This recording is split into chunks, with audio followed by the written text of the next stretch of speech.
So Maithili, my next question is to you. Have you ever been with difficult teachers? So, of course, yes. Yes, I raised my hand when the question was raised. Yes. So, but then, I actually would take, we all know there are good difficult teachers and we know we should value them. So, we are all aware of it. We'll keep it aside. I would actually speak a minute or two about how to deal with these truly bad difficult teachers. So, if there are some, as shown in this video. So, what I would want to highlight to you is that I don't agree with something that was shown in the video. It's now the certain points that he has highlighted in this poem are true. Maybe the teacher didn't agree with his answer, which was creative, and the teacher punished him. All that is correct. But we as a community, I don't know whether it's very true for Asians and us, we as a community are complainers. We always, now that is just because the teacher was harsh and just because the teacher punished you, it doesn't rationalize you becoming auto driver. Your life was in your hands. So we as a community are complainers. We always want to pin upon our failures onto the system and to others. It's because of the paper was difficult, I failed. It's because the lecturer didn't teach me that concept properly, I failed. That is not a characteristic of progressive personalities. Get rid of it immediately. If you are going to, reach heights, you have to centralize everything. If I had learned that particular thing that I got wrong in that paper, I would have passed. Only if I went home and read that concept that was not so well taught in that lecture, I would have passed. So I think that's the way to deal with true bad teachers or true bad situations at any point. Always centralize. You are the only thing that you can change, so concentrate on that, not on everything else. Great, Maithili. Maithili is on fire today.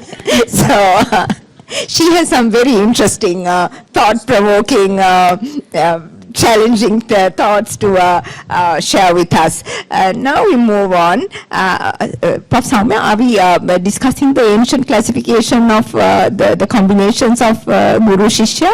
Actually, you can mention. All right, okay. No need to explain it. This is just Prasad. Okay, this is just a teaser. This is not something for you to learn. I don't encourage slides at Humanitas, but just for you to know that this is not a new thing in the ancient literature also. These combinations, when a difficult teacher meets a student, when a student meets a teacher,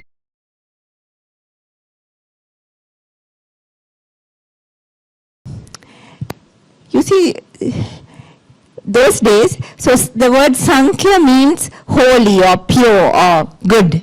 Chandala means something very low, outcast. So in the Puranas, the ancient Indian traditions, they said sometimes a Sankhya Guru would meet a Sankhya Shishya, a noble teacher and a noble, I think you understand that. And then a Chandala Guru, a bad teacher meets a very noble, well-meaning student, and they say that this Chandala Guru, or outcast teacher, is a person who will steal the ideas of the student, who will torture them, abuse them, take their confidence away. Then there was the Sankhya Guru who meets the Chandala Shishya. There will be a very noble teacher who is very charitable, who wants to give, who is very altruistic, but the student will steal his ideas and portray them as his own or her own, and will not respect, will criticize the teacher, and will not live up to and pretend in front of the teacher. And then the worst combination is the Chandala Guru and the Chandala Shishya. That is like an atomic explosion. You've seen such. Can be a very good combination as well. Yes. Of the atomic, blast or something like that. it can be a, generative, kind of combination. Get together and be bad together. But however, this is just a teaser, just for you to know. Yeah. This has always happened over thousands of years. People have actually thought a lot about this relationship between teacher and student. Prasad, we can go to the next video. So